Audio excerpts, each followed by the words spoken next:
Assalamualaikum warahmatullahi wabarakatuh, saudaraku semuanya. Ketemu lagi dengan kami di channel Pabrik News.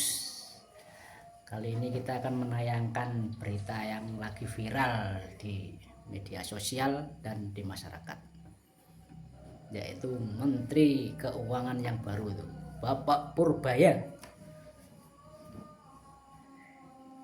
Bapak Purbaya, kata netizen, dijuluki Menteri Koboi.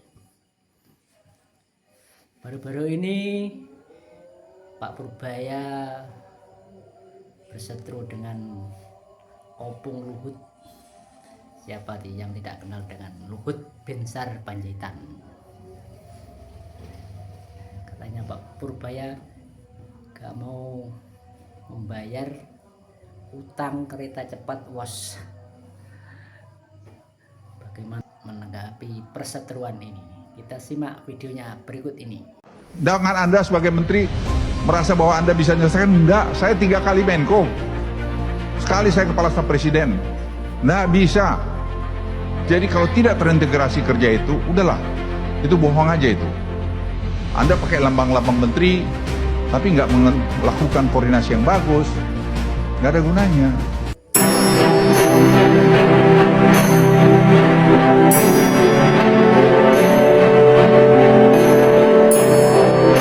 Baru sebulan menjabat, Menteri Keuangan Purbaya berani melawan Opung Luhut. Ia berani bersuara keras, menolak intervensi dari kalangan pejabat senior, termasuk sosok yang disebut-sebut paling berpengaruh di balik layar, Luhut Binsar Panjaitan. Purbaya menegaskan, anggaran negara bukan untuk kepentingan kelompok, tapi untuk rakyat. Langkah berani ini membuat banyak pihak terkejut. Apakah ini tanda awal perubahan besar di tubuh pemerintahan Prabowo? Atau justru awal dari benturan kekuasaan?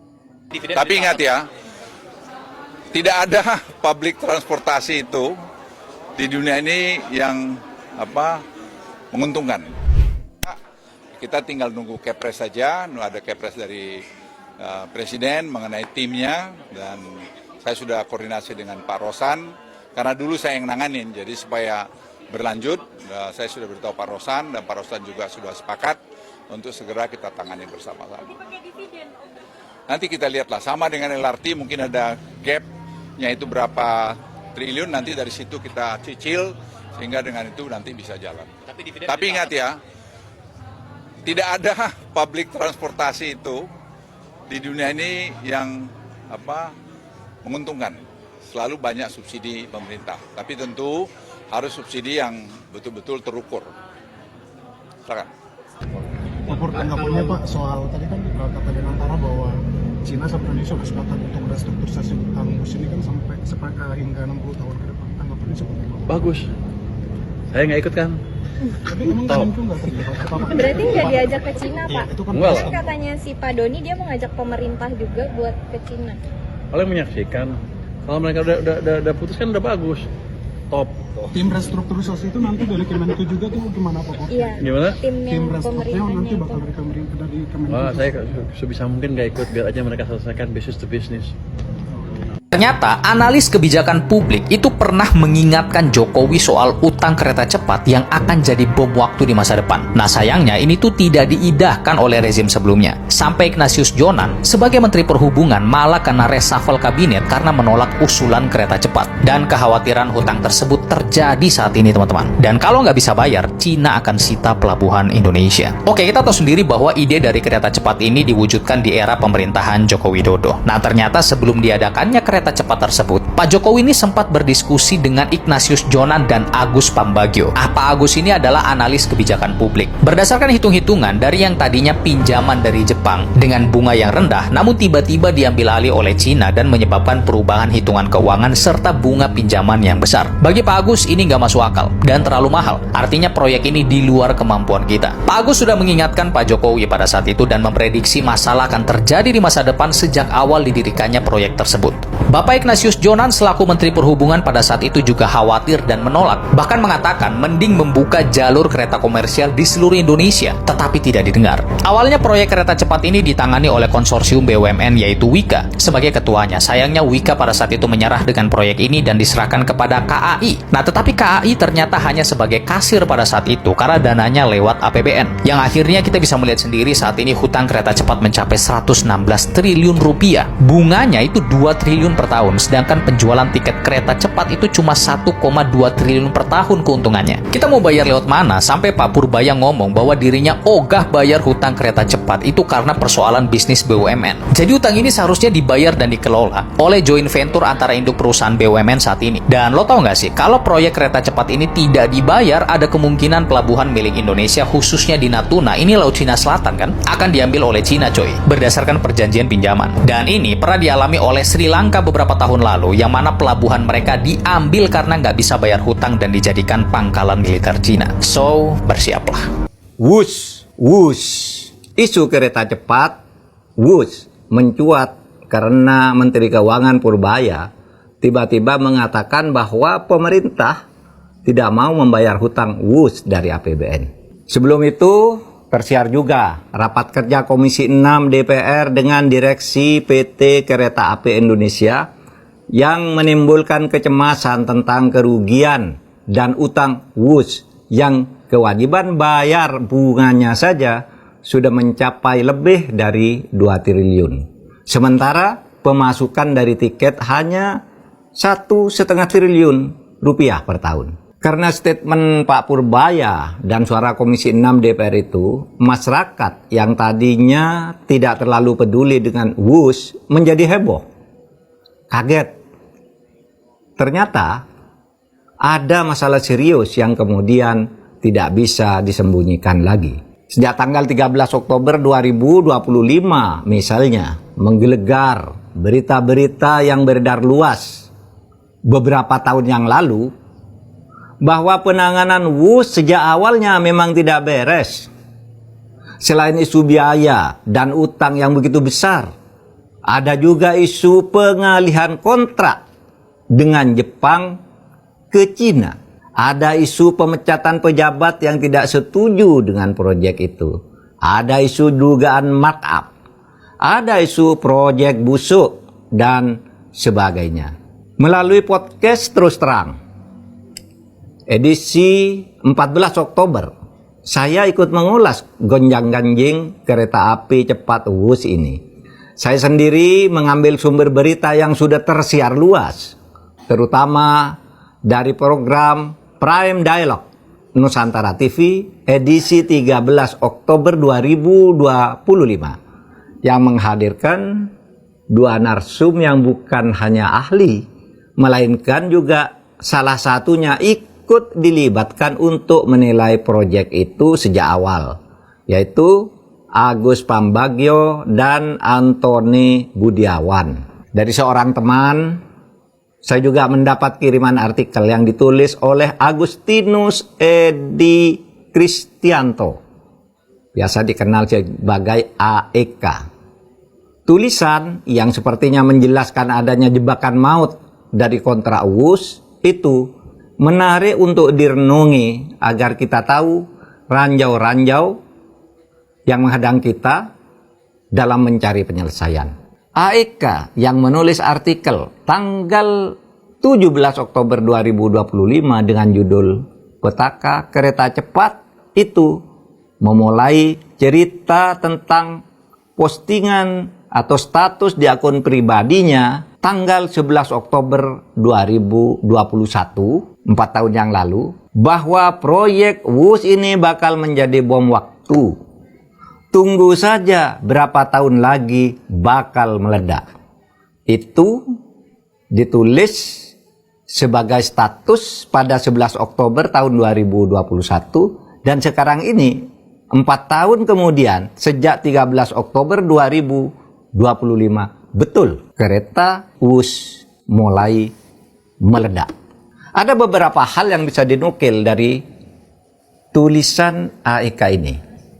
Begini, dalam proyek itu saham Indonesia sebesar 60%, sedangkan saham Cina 40%. Tetapi pejabat strategisnya didominasi oleh pihak Cina, seperti preskomnya, direktur keuangannya, dan direktur tekniknya. Sekarang ini, Cina sudah mulai mendapat keuntungan dari pengadaan besi yang dikirim dari Provinsi Guangxi, Cina, ke Indonesia sebesar 5.550 metrik ton. Sedangkan Indonesia masih menanggung utang yang bunganya saja sangat besar. Ada juga catatan dari riset thepeoplesmap.net bahwa dari 39.000 lapangan kerja yang dibutuhkan, dijanjikan 24.000-nya untuk pekerja lokal dari Indonesia. Tapi dalam prakteknya mayoritas manajemen top level adalah ekspatriat Cina. Sedangkan yang dari Indonesia sebagian besar hanyalah buruh-buruh kecilnya. Kita juga belum tahu jelas isi kontrak Indonesia dan Cina dalam proyek WUS ini. Bahkan dalam sebuah wawancara di televisi, seorang anggota DPR mengatakan tidak tahu isi kontraknya. Tentu ini bisa dimaklumi karena sang anggota DPR masih baru dan tidak ikut ketika proyek itu dibuat beberapa tahun lalu. Tetapi masalahnya, apakah DPR menyimpan dokumen kontrak tersebut? Apakah dokumen kontrak tersebut bisa diakses oleh publik secara utuh? Pertanyaan ini penting. Karena kabarnya, sesuai dengan kebijakan RRC, banyak hal yang harus dirahasiakan dalam kontrak bisnisnya dengan negara-negara lain, sehingga sulit untuk diketahui isinya yang detail. Mari kita tanya, bisakah kita membaca kontrak itu sekarang? Sebuah lembaga bernama Deutsche Welle mempublikasikan hasil studinya pada 31 Maret 2021 dengan tajuk China's Secret Loans to Developing Nations Pose Problems Study Finds. Deutsche Welle meneliti 142 perjanjian Bank Cina dengan 24 negara-negara berkembang yang ternyata memuat hal-hal sebagai berikut nih. 1. Klausul paling utama adalah kerahasiaan isi kontrak.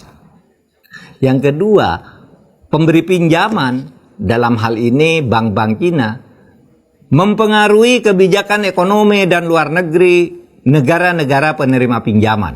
3. Dari 90% kontrak yang diteliti, ternyata berisi ketentuan bahwa Cina dapat mengakhiri kontrak dan menuntut pengembalian jika terjadi perubahan kebijakan atau perubahan hukum yang signifikan di negara-negara peminjam. Ada juga ketentuan tentang keharusan memberi prioritas kepada Bank Cina atas kreditur lainnya. Misalnya jika terjadi pilot atau restrukturisasi. Dan yang kelima, jika terjadi pemutusan hubungan diplomatik, maka negara peminjam atau debitur dianggap wan prestasi. Yang keenam, dari dokumen kontrak yang diteliti itu ada sebanyak 30% yang memuat ketentuan bahwa negara peminjam atau debitur wajib menyetor agunan di tempat khusus yang dipegang oleh pemerintah Cina. Jika terjadi kebangkrutan, maka pihak Cina bisa menyita aset yang diagunkan itu. Berdasar butir ini, bisa saja di dalam agunan itu memuat ketentuan seperti yang berakibat terjadinya pengambilan pelabuhan di Sri Lanka karena dianggap gagal bayar atau dianggap wan prestasi. Dan yang terakhir, rahasia adalah paling penting dalam kontrak-kontrak dengan Cina. Hutang pemerintah dianggap hutang rakyat dan sepertinya rakyat tidak boleh meminta pertanggungjawaban pemerintahnya lebih dulu untuk menyelesaikan kontrak sesuai dengan isi perjanjian dan semua yang dijaminkan. Tentu kita harus memaklumi sikap pemerintah Cina yang mengatur begitu ketat untuk kontrak-kontraknya itu tidak dapat disalahkan begitu saja. Karena selain ada asas kebebasan dalam berkontrak, Cina juga mempunyai kepentingan-kepentingan nasionalnya dan meletakkan kepentingan nasional itu di atas akad atau kontrak tersebut. Dan ini bisa dibenarkan dilakukan oleh setiap negara sesuai dengan aturan General Agreement on Tariffs and Trade dan juga berdasar WTO, World Trade Organization. Oleh sebab itu, jika kita kalah dalam pembuatan kontrak yang kemudian mencekik, tentu kita tidak dapat hanya menyalahkan Cina, melainkan bisa menganggap bahwa pihak kita tidak becus memegang kebebasan setara dalam berkontrak dan abai terhadap kepentingan nasional sendiri. Bahkan mungkin saja koruptif seperti yang didugakan sampai saat ini. Inilah perlunya penyelidikan atas kasus ini. Para pemirsa, para pemilik dan pecinta tanah air Indonesia, kasus ini harus diselesaikan bukan hanya secara politik, tetapi juga secara hukum. Tujuannya adalah agar kedepannya tidak terjadi lagi hal yang seperti ini. Agar tidak ada penggunaan kewenangan yang bergeser menjadi penyalahgunaan kewenangan atau détournement de pouvoir, atau bergeser menjadi penyalahgunaan kekuasaan atau abuse of power yang diwariskan dari periode pemerintahan ke periode pemerintahan berikutnya. Lembaga-lembaga negara dan pemerintahan harus berfungsi sesuai dengan mandat konstitusionalnya dan harus didasari oleh tanggung jawab moral. Selesai. Saya ini pernah jadi Menko 3 kali, Kepala Staf Presiden 1 kali. Pak Luhut ini sebetulnya nyindir Pak Purbaya, katanya jangan Anda merasa jagoan, Anda nggak bisa kerja sendiri gitu loh. Ini karena mungkin kebiasaan Pak Purbaya, Menteri Keuangan kita yang baru yang top ini, selalu nyindir kementerian, selalu nyerang kementerian. Karena kalau Anda nggak serap anggaran, saya ambil anggarannya, Ya karena menurut Pak Purbaya, kalau anggaran nggak diserap, ekonomi melambat. Dia bayar bunga, yang rugi dia, dan yang rugi ujungnya itu rakyat. Karena dia ngelola uang rakyat, uang negara gitu loh. Pak Luhut ini, saya ini kereta cepat, saya ngerti, saya bertanggung jawab segala macam. Pak Purbaya nggak mau bayar. Anda cari sendiri akhirnya. Ya udah benar Pak Purbaya, ini kan dipakai bisnis PT KAI. Nah ada sekarang kan semua dibawa kendali Danatara, dan ada dividen yang begitu ya puluhan bahkan mendekati ratus triliun. Ya bayar aja utang 2 triliun sekian itu, bayar aja gitu loh. Kenapa bebanin lagi ke APBN? APBN tuh biarin aja untuk rakyat gitu loh. Jadi menurut saya apa yang dibuat Pak Purbaya itu yang benar ya. Jadi menteri-menteri yang cari makan di kabinet ini, yang bikin kaya perusahaannya, bikin kaya keluarganya ini kayak cacing kepanasan gitu loh. Saya terutama untuk Pak Luhut, sebaiknya Bapak istirahat aja deh, seperti janji Bapak dulu. Saya habis ini saya mau istirahat. Kenapa sih Bapak gak istirahat aja? Orang tuh malas Pak kalau Bapak ngomong Pak. Bapak gak usah sok jagoan di kabinet Pak. Orang udah malas lihat Bapak ngomong Pak. Ya, orang itu kalau perlu tuh nggak usah ada di TV Pak. Kita udah bosan juga Pak, lihat Bapak terus ngomong asal ngomong gitu Pak. Apa sih kontribusi yang real terhadap Republik ini? Kontribusi yang real itu bikin rakyat menderita tuh. Sama Pak Jokowi yang sudah berhenti jadi presiden tuh, buat rakyat menderita. Jokowi, Luhut, Erick Thohir dan Sri Mulyani memang harus diusut agar kasus WUS ini. Cepat WUS itu bukan sekedar beli perjanjian dengan Cina, tapi menyangkut tentang kedaulatan Indonesia. Karena kalau Indonesia tidak bisa membayar WUS, maka kompensasinya pulau Natuna atau pulau-pulau yang lain itu bisa lepas karena untuk membayar WUS ini. Dan ada masih banyak proyek-proyek lain nih, kita saksikan apa yang disampaikan oleh Prof. Mahfud MD. Ketika mau dipindah ke Cina ini, Pak Yonan, Ignatius Jonan, Menteri Perhubungan waktu itu, menyatakan tidak setuju. Pak, ini tidak visible. Kata Pak Yonan. Kata Pak Yonan. Pak Yonannya dipecat, diganti kan? Sudah itu dia manggil ahli, namanya Agus Pambagio. Presiden manggil nih. Pak Jokowi? Iya, Pak Jokowi. Sudah mecat Jonan, dia ditanya, Pak Agus gimana ini? Pak, ini tidak visible, rugi negara. Ini menurut Agus? Menurut Agus Pambagio. Bapak tonton saya tonton. Okay. Rugi negara. Ini atas ide siapa, kata Agus. Kok bisa dari Jepang pindah ke situ dan biayanya besar? Atas ide saya, kata Jokowi. Kata Presiden, atas ide saya sendiri, gitu. Ya sudah, kalau sudah ide Bapak mau jadi kebijakan, kita nggak bisa apa-apa, pergi si Agus. Ternyata sekarang nggak mampu bayar. Dan tidak mau bayar Purbaya. Menurut saya benar Purbaya. Gitu. Karena apa, Mas? Ini masalahnya sangat memberatkan bangsa kita membangun itu, menghilangkan pembangunan untuk rakyat yang lain kan, hanya disedot untuk ini gitu. Nah, apa akibatnya kalau misalnya bayar satu, pilot dipilotkan. Saya khawatir, kenapa nih saya anggap ini bagus si Purbaya rakyat, tapi juga harus diingat itu akibatnya sangat berbahaya bagi rakyat. Karena misalnya kita gagal bayar, itu kan berarti Cina harus ngambil tuh. Nah, ini punya saya kalau gitu. Tapi kan tidak mungkin ngambil barang di tengah kota, gitu kan? Pasti dia minta kompensasi ke samping, misalnya Natuna Utara. Karena itu pernah terjadi ke Sri Lanka. Sri Lanka juga melakukan kayak gini. Dia membangun pelabuhan, tidak mampu bayar, pelabuhannya diambil sampai sekarang oleh Cina karena Anda tidak bayar. Gitu. Ini kan bisa minta Natuna Utara yang sedang konflik. Yang sedang konflik. Yang di tengahnya dia ada konflik, terus di sini kan bisa merambah ke kita. Kalau merambah ke kita ini masuk ke daerah kita yang tidak masuk dalam konflik. Di Natuna Utara itu yang tidak masuk dalam konflik misalnya, lalu membangun pangkalan di sana selama 80 tahun. Ini mau diapakan? Nah, itu masalahnya. Jadi betul Pak Purbaya, Anda didukung oleh rakyat, jangan bayar WUS.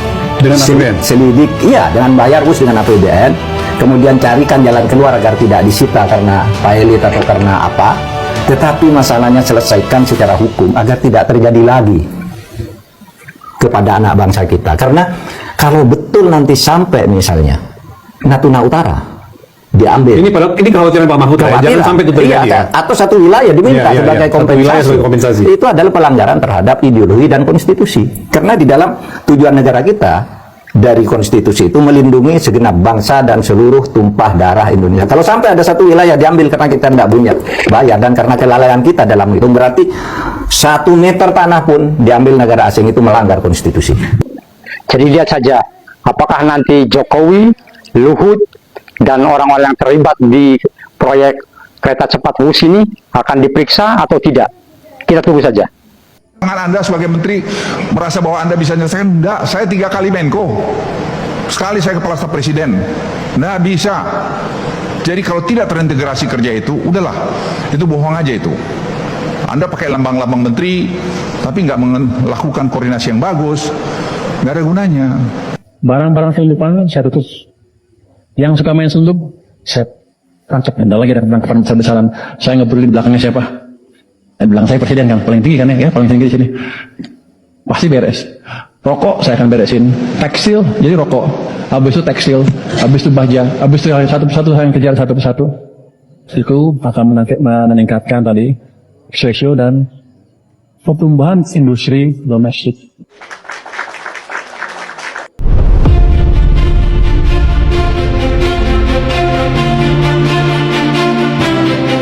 Para pecinta cerita digital, banyak orang bilang, di Republik ini cuma satu orang yang bisa membuat bumi bergetar tanpa gempa.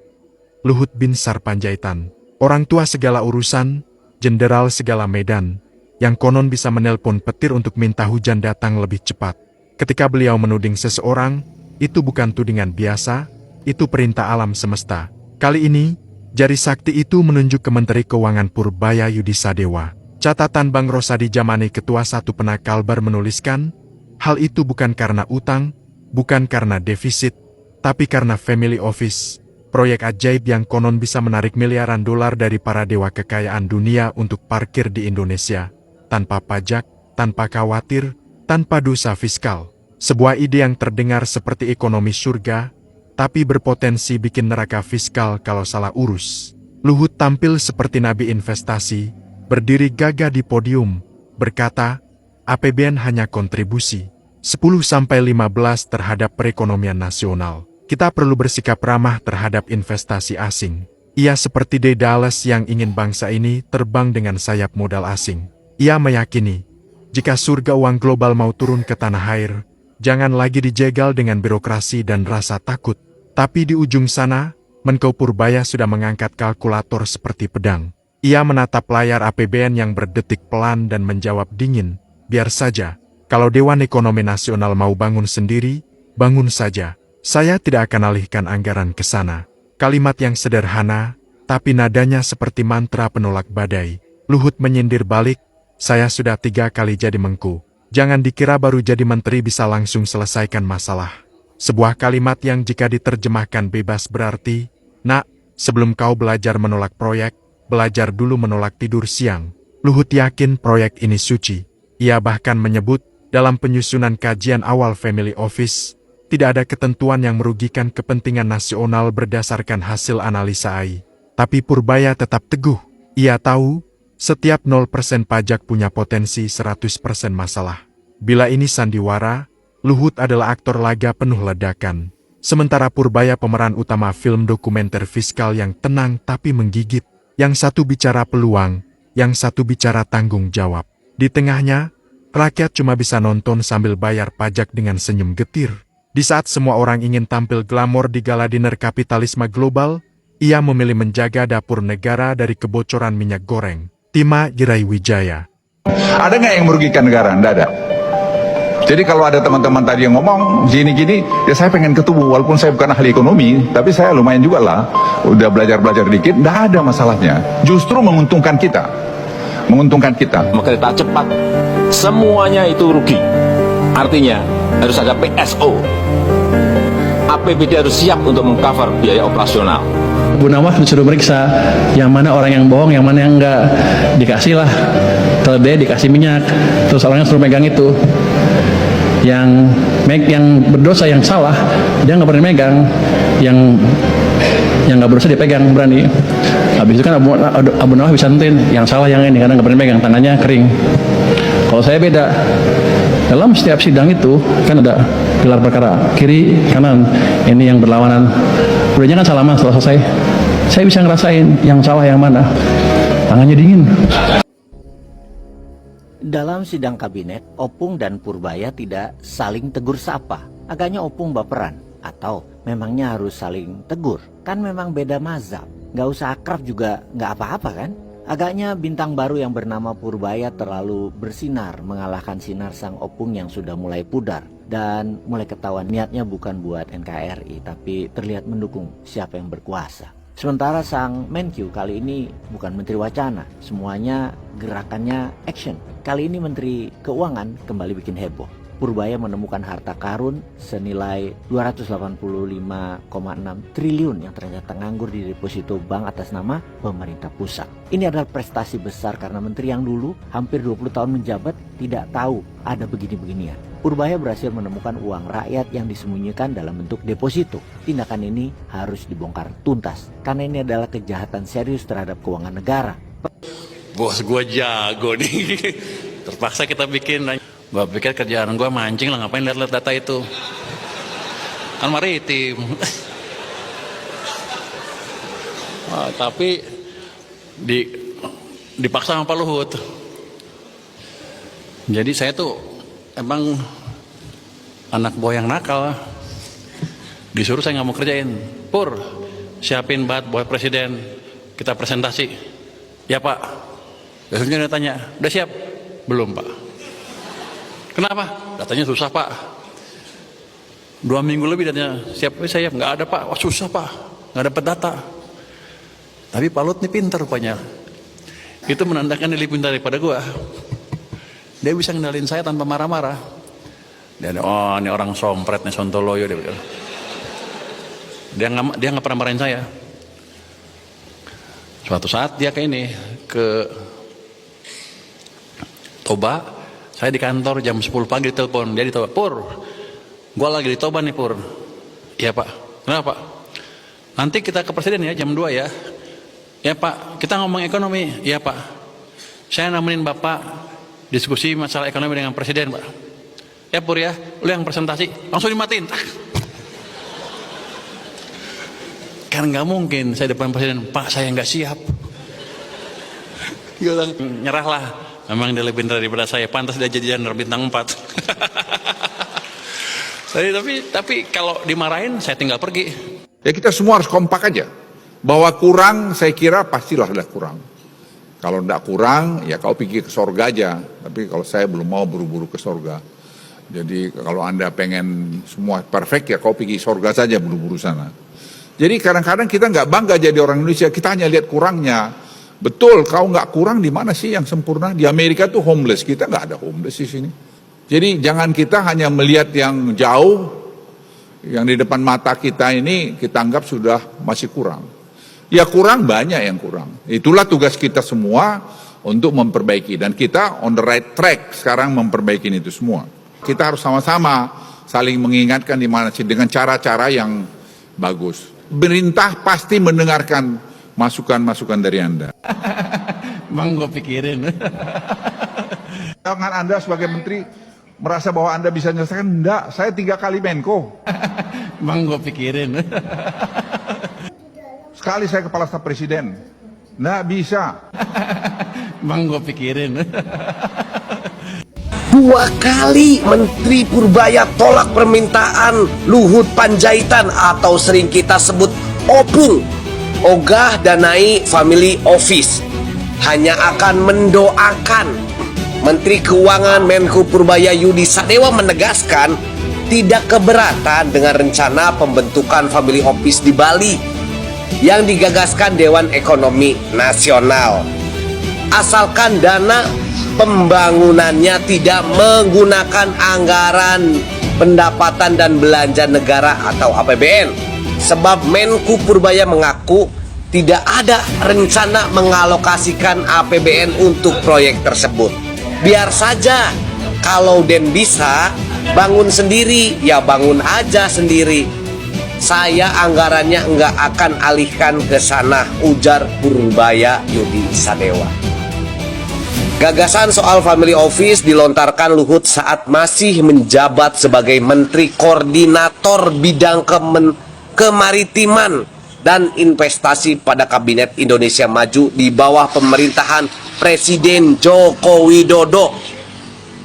Luhut mengklaim sudah ada beberapa konglomerat asing yang berminat mendaftar program Family Office untuk menginvestasikan dana di Bali. Ya kalau memang udah ada yang mau invest, tinggal langsung dilaksanakan aja Opung, jangan membebankan lagi ke negara. Kalau menurut saya ya. Dan baru-baru ini juga Pak Opung bilang kalau pemerintah tengah mempercepat pembentukan Family Office agar dapat rampung pada tahun ini. Bangun aja sendiri, Pung. Mereka ngotot aja. Pak, posisi Bapak. Ada pembahasan, tapi mereka bilang mereka akan pelajari lagi seperti apa. Belum tegas sih seperti yang Bapak harapkan. Mereka ngotot aja. Pak, posisi Bapak terkait dengan kereta cepat ini lebih baik diinjeksi dari Danantara aja, tidak pakai APBN, sudah disampaikan langsung? Sudah saya sampaikan, kenapa? Karena kan Danantara terima dividen dari BUMN kan, 90 triliun, 80 triliun, sampai 90 triliun lah. Itu cukup untuk nutup yang 2 triliun bayaran tahunan untuk kereta api cepat. Dan saya yakin uangnya juga setiap tahun akan lebih banyak di situ. Sekian puluh triliun akan lebih, dan sebagian katanya akan ditaruh di obligasi punya saya lagi, pemerintah lagi. Saya tadi sempat kritik, kalau Anda taruh obligasi segitu banyak di pemerintah, keahlian Anda apa? Tapi mereka bilang ini kan hanya 3 bulan terakhir ini karena nggak sempat kan untuk buat proyek. Ke depan akan mereka perbaiki sehingga yang di obligasi itu akan minim lebih banyak di proyek-proyek yang mendorong pertumbuhan ekonomi. Dia setuju. Terus mereka bilang mereka akan pelajari lagi dan mereka akan propose ke kita seperti apa. Kalau saya bilang saya udah putus. Tapi yang jelas saya tanya ke beliau tadi, apakah di klausulnya ada yang bayar harus pemerintah? Saya pernah diskusi nego sama CDB juga dulu. Mereka yang penting struktur pembayarannya clear. Jadi harusnya nggak ada masalah. Tapi nanti kita lihat hasil seperti apa dan kita tunggu perintah dari Presiden. Coba ini lihat komparasi 5 proyek kereta cepat yang ada di dunia ya. Dari panjang jaraknya dan biayanya, dan ini sangat terlihat sekali kejanggalannya gitu. Lihat tuh di Indonesia kereta cepat WUS Jakarta-Bandung panjangnya cuma 142 km tapi biayanya sampai 7,3 bilion USD. Coba di Prancis ya, itu jaraknya jauh banget, 216 km, biayanya cuma 4,5 bilion USD. Itu ada juga lagi yang di Alborak ya. Jaraknya lebih jauh lagi, lebih murah tapi 323 km, biayanya cuma 2,5 bilion USD. Dan ini di Turki itu jaraknya panjang banget, 561 km, biayanya cuma 2,27 bilion USD. Ini dengan biaya 7,3 bilion. Itu sama halnya kayak bangunan Burj Khalifa, bangunan gedung tertinggi di dunia. Itu biayanya hampir sama 7,3 bilion USD. Itu kereta cepat bisa jadi gedung Burj Khalifa, gedung tertinggi di dunia. Tapi kita cuma bisa sampai dengan biaya 7,3 bilion cuman menghasilkan kereta cepat sepanjang 142 km doang.